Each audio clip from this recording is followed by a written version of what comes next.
ஆடி அமாவாசையை முன்னிட்டு முன்னோர்களுக்கு தர்ப்பணம் கொடுக்கப்பட்டு வருகிறது. குற்றால மெயின் அருவியில் குவிந்த ஆயிரக்கணக்கான மக்கள் முன்னோர்களுக்கு தர்ப்பணம் கொடுத்து வருகிறார்கள். அருவியில் நீராடி முன்னோர்களுக்கு தர்ப்பணம் கொடுக்கக்கூடிய மக்கள், அது தொடர்பான அந்த காட்சிகளையும் நாம் தற்பொழுது பார்த்து வருகிறோம்.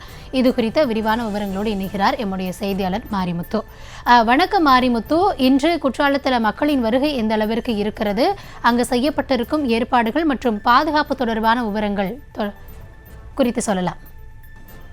கௌதமி, ஆடி அமாவாசையை முன்னிட்டு முன்னோர்களுக்கு தர்ப்பணம் அளிப்பதற்காக தற்போது குற்றாலம் மெயின் அருவியில் அதிகமான கூட்டம் காணப்படுகிறது. இந்த கூட்டத்தால் பெரும் ஒரு நெரிசலும் ஏற்பட்டுள்ளது. ஆண்டுக்கு ஒரு முறை நடைபெறும் இந்த ஆடி அமாவாசையில் ஆயிரக்கணக்கானோர் இந்த மாதிரி அருவிகளில் புனித நீராடி முன்னோர்களுக்கு தர்ப்பணம் செய்வது வழக்கம்.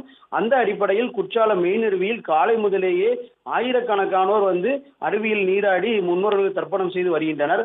மேலும் இன்று விடுமுறை தினம் என்பதால் மேலும் சுற்றுலா பயணிகள் வருகை என்பதும் இங்கு அதிகரித்து காணப்படுகிறது. இதனால் இந்த பகுதியில் மிகப்பெரிய ஒரு நெரிசல் ஏற்பட்டுள்ளது. சுற்றுலா பயணிகள் மற்றும் தர்ப்பணம் செய்வர்களுக்கு வரிசையில் நின்று குளிக்க அனுமதிக்கின்றனர் காவல்துறையினர். மேலும் தற்போது இங்க போலீஸ் பாதுகாப்பு தீவிர கண்காணிப்பில் ஈடுபட்டுள்ளனர்.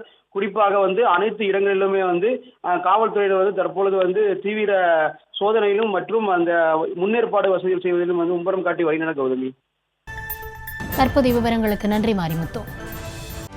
செய்திகளை உடனுக்குடனும் துல்லியமாகவும் தெரிந்து கொள்ள சப்ஸ்கிரைப் பண்ணுங்க.